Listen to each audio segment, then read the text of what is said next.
Assalamualaikum warahmatullahi wabarakatuh. Perkenalkan, saya Rika Yolanda, NIM T 2018-4027. Di sini saya akan saya dari kelompok 8. Di sini sebagai presentator pertama.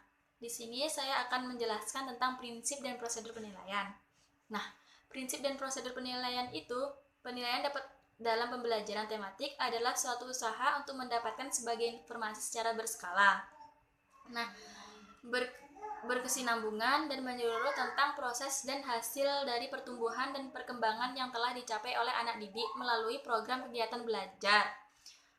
Penilaian sendiri merupakan informasi untuk menentukan kualitas dan kuantitas belajar peserta didik. Dalam penilaian itu, dapat terjadi pengumpulan informasi tentang berbagai hal yang terkait dengan pencapaian peserta didik melalui berbagai bentuk tes ataupun non-tes. Nah, pada pembelajaran tematik itu sendiri, penilaian dilakukan untuk mengkaji pencapaian kompetensi dasar dan indikator pada tiap-tiap mata pelajaran yang terdapat pada tema tersebut. Selanjutnya, prinsip-prinsip penilaian. Menurut Trianto, dalam melaksanakan penilaian hendaknya ada beberapa hal. Yang pertama, penilaian diarahkan untuk mengukur pencapaian kompetensi. Yang kedua, sistem yang direncanakan adalah sistem penilaian yang berkelanjutan. Yang ketiga, hasil penilaian dianalisis untuk menentukan tindak lanjut. Yang keempat, sistem penilaian harus disesuaikan dengan pengalaman belajar yang ditempuh dalam proses pembelajaran. Lebih lanjut lagi, prinsip-prinsip penilaian yang secara keseluruhan harus memperhatikan beberapa hal dalam melaksanakan penilaian, antara lain, yang pertama, berorientasi pada kompetensi, yang kedua, menyeluruh, yang ketiga, valid, yang keempat, adil dan terbuka, yang kelima, mendidik, yang ketujuh, berkesinambungan, yang kedelapan, bermakna. Selanjutnya, prosedur penilaian.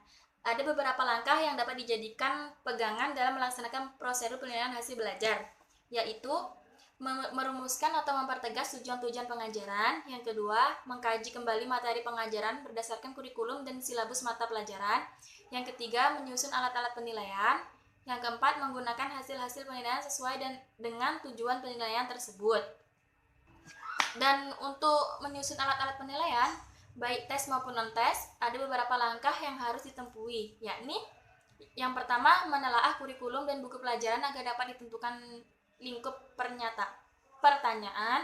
Yang kedua, merumuskan tujuan instruksional khusus sehingga jelas betul apa abilitas yang harus dinilainya. Yang ketiga, membuat kisi-kisi atau blueprint atau penilaian. Yang kelima, menyusun atau menulis soal-soal berdasarkan kisi-kisi yang telah dibuat. Yang keenam, membuat dan menentukan kunci jawaban soal. Sekian presentasi dari saya, selanjutnya akan dijelaskan oleh presentator kedua. Assalamualaikum warahmatullahi wabarakatuh. Perkenalkan, nama saya Siti Miftahur Rahmah, NIM T 2018-4022. Saya di sini akan mempresentasikan tentang jenis penilaian. Jenis penilaian, model penilaian yang dikembangkan mencakup prosedur yang digunakan, jenis dan bentuk penilaian, serta alat evaluasi yang digunakan. Objek dalam penilaian pembelajaran tematik mencakup penilaian terhadap proses dan hasil belajar peserta didik. Penilaian proses belajar adalah upaya pemberian nilai terhadap kegiatan pembelajaran yang dilakukan oleh peserta didik, sedangkan penilaian hasil belajar adalah proses pemberian nilai terhadap hasil-hasil belajar yang dicapai dengan menggunakan kriteria tertentu. Jenis penilaian pembelajaran tematik dilihat dari segi alatnya terdiri atas tes dan bukan tes. Penilaian alternatif dibagi sebagai penunjang dalam memberikan gambaran pengalaman dan kemajuan belajar peserta didik secara menyeluruh. Melalui penggunaan penilaian alternatif ini, kemajuan belajar peserta didik dapat diketahui oleh guru dan orang tua. Dalam tes itu ada beberapa macam, seperti pilihan ganda, tes jawaban singkat, tes jawaban terbuka, esai, laporan atau masalah. Dan adapun yang non-tes yaitu pengamatan, wawancara, portofolio, kinerja, proyek, dan skala efektif. Dan yang kedua, instrumen penilaian tes tertulis. Tes tertulis merupakan bentuk instrumen penilaian yang bisa dilakukan di setiap kegiatan penelitian. Penilaian tes tulis perlu dipelajari karena masing-masing bentuk penilaian tes tulis mempunyai bentuk yang berbeda. Penilaian secara tertulis dilakukan dengan tes tulis. Tes tulis pada ada dua bentuk, yaitu A. Soal pilihan jawaban pilihan ganda atau dua pilihan, benar salah, ya tidak, menjodohkan. Dan B. Soal dengan menyerupai jawaban, isian atau melengkapi, jawaban singkat atau pendek, atau soal urian.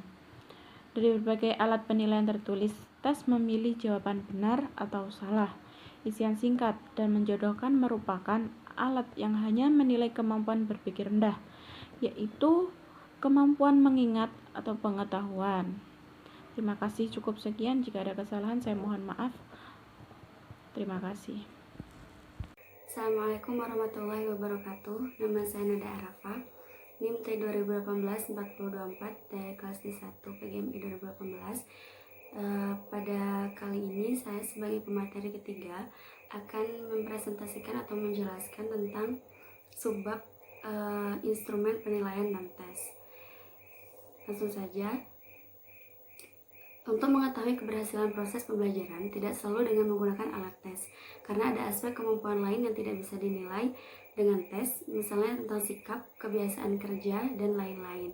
Jadi, guru untuk mengukur aspek-aspek tersebut bisa menggunakan penilaian sebagai berikut. Yang pertama, penilaian pengamatan.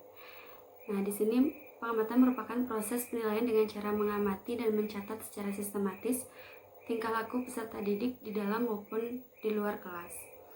Nah, teknik yang bisa digunakan dua, yaitu teknik checklist dan skala penilaian. Kemudian penilaian yang kedua yang bisa kita lakukan adalah penilaian portofolio. Portofolio diartikan sebagai kumpulan fakta atau bukti dan dokumen yang berupa tugas-tugas yang terorganisasi secara sistematis dari seseorang secara individual dalam proses pembelajaran. Nah, langkah-langkah yang bisa dilakukan sebelum melakukan penilaian portofolio, yang pertama, memberikan keyakinan kepada siswa bahwa portofolio itu adalah milik mereka, sehingga mereka bisa terlibat aktif dalam penilaian portofolio yang kita lakukan. Kemudian langkah yang kedua adalah menentukan contoh kerja apa yang akan dikumpulkan. Setelah menentukan, yang ketiga, mengumpulkan dan menyimpan hasil kerja siswa.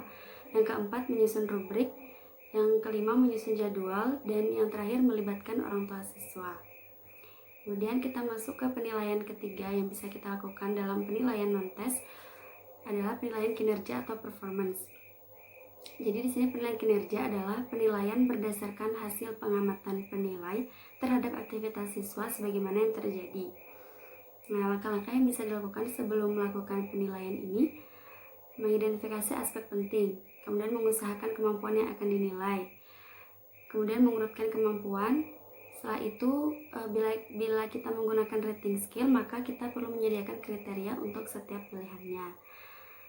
Nah, penilaian yang keempat yaitu penilaian sikap atau afektif. Penilaian afektif adalah penilaian terhadap aspek-aspek non-intelektual seperti sikap, minat, dan motivasi siswa. Jadi penilaian afektif diperlukan mengingat afektif berpengaruh terhadap perilaku siswa di masa depan. Langkah-langkahnya bisa dibaca di makalah. Kemudian penilaian yang terakhir adalah penilaian produk. Pengertian dari penilaian hasil kerja atau produk adalah penilaian kepada siswa dalam mengontrol proses dan memanfaatkan atau menggunakan bahan untuk menghasilkan sesuatu, kerja praktik atau kualitas estetik dari sesuatu yang mereka produksi. Contohnya seperti produk yang terbuat dari kayu, metal, plastik, ataupun keramik. Nah, penilaian produk ini menilai siswa dalam hal bereksplorasi dan mengembangkan gagasan dalam mendesain, kemudian menilai dalam hal memilih bahan-bahan yang tepat, kemudian menggunakan alat, kemudian bagaimana menunjukkan inovasi dan kreasi, dan bagaimana siswa itu memilih bentuk dan gaya dalam karya seni. Oke, itu saja yang bisa saya paparkan di video ini. Terima kasih. Wassalamualaikum warahmatullahi wabarakatuh.